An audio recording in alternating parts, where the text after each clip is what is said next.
So you're in trouble if you don't get a time to recover from that stuff. So we're at like part 4 now here. And the recovery thing is really the biggest thing. You want to create great movement, okay? Great movement means like some dynamic movement and diversification in movement. That might not mean 3 different sports. And then also we need to talk about just different movements. So like, you need to get better at different movements. Eventually at the end, you've got to get really good at some movements, and then you got to make sure that your strength training and your development prepares you for the downside of really hard training, because you're going to have some tough seasons. And if you plan on competing in college at a high level, you're going to have even harder seasons. So you're going to have even a more difficult time recovering, especially if you've never really recovered because you've never had an off season, because you're the hometown hero and you've played 3 sports. Could be just as bad if you played one sport and you also never had an off season. So like, you have to make sure that your goals that you've set, that your actions, consistent actions, actually mesh up together. If they don't, and you're in trouble. And unfortunately, most people overtrain or undertrain, and then they don't do enough mental training.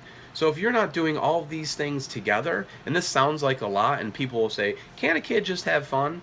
But then at the same time, we have these same people, they're usually adults, the same people that are adults will say, kids don't work as hard as they used to. Well, wait a second. You're complaining over here that this person is just being a 1 sport athlete and everybody used to be 3 sport athletes.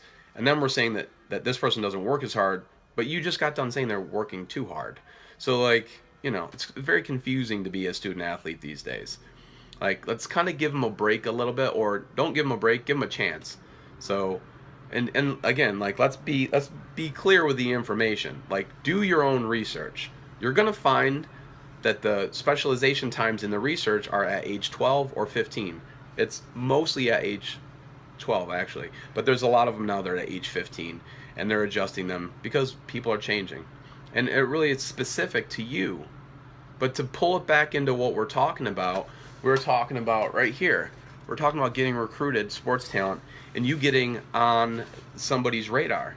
Now, if you're not Bo Jackson and you're chasing down pigs and all these other things that he, the folklore of Bo Jackson was said to do, or maybe that was Herschel Walker's. It was one of the two. Anyway, both just incredible people, exceptional athletes. But, and so, they're running a lot. So running, obviously a common thread.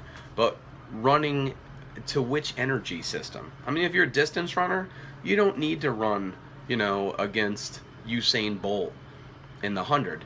But at the same time, if you're Usain Bolt, you're probably not going to compete against Dean Karnazes in some ultra marathon, because that's a different energy system.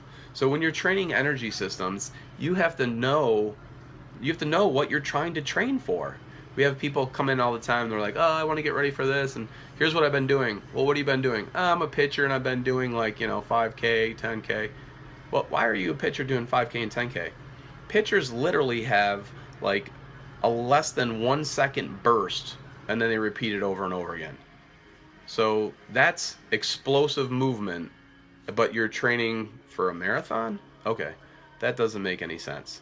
So this the specificity of what you're doing needs to gel with what you're actually preparing for. So the same thing again with, if you want to be a college soccer player, well then, if you're not getting to the ID camps, the showcases, and all these other things to put yourself out there, I hate to tell you, your high school coach can tell you all they want that you're going to get there by doing what you're doing with the high school, but you're never going to be seen by the people that you think you want to actually be playing for. So, and the window of opportunity is when they're recruiting, not when you're ready to specialize.